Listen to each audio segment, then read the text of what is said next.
PM Modi का 72वां यौम पैदाइश आज मुल्क भर से तरह तरह के प्रोग्राम। गुलकार कैलाश खेर ने वीडियो मैसेज जारी कर दी मुबारकबाद। बीजेपी जगह जगह लगा रही है blood donation camp.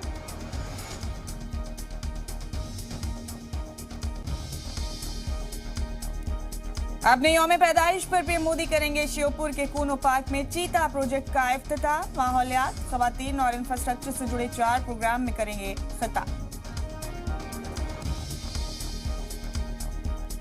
SCO summit में रूस के सदर पुतिन ने मोदी की यौम पैदाइश से एक दिन पहले पेश की नेक ख्वाहिशात। बोले, रूसी रिवाज के मुताबिक हम पहले नहीं बोलते हैप्पी बर्थडे।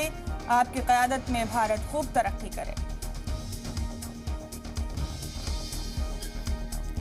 समरकंद में पुतिन से मुलाकात में पीएम मोदी ने यूक्रेन से हिंदुस्तानी तलबा की बाहिफाजत वापसी के लिए कहा शुक्रिया। यूक्रेन जंग से गुनाह दुनिया को होने वाले नुकसान, भारत रूस के गहरे रिश्ते को और मजबूत करने पर दिया जोर।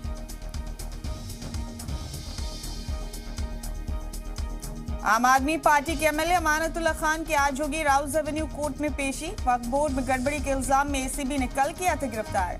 एमएलए ने लगाया अपने हामियों को परेशान करने का इल्जाम।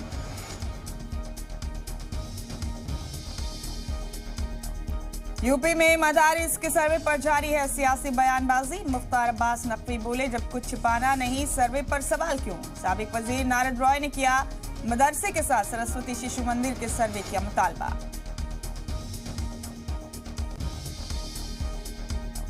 उद्धव ठाकरे को कौमी सतह पर लगा बड़ा झटका। 12 रियासतों के शिवसेना जिम्मेदारान ने एकनाथ शिंदे ग्रुप को दी अपनी हिमायत।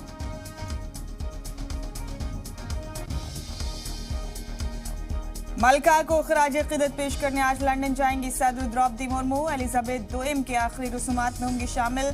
भारत की जानिब से करेंगी नुमाइंदगी।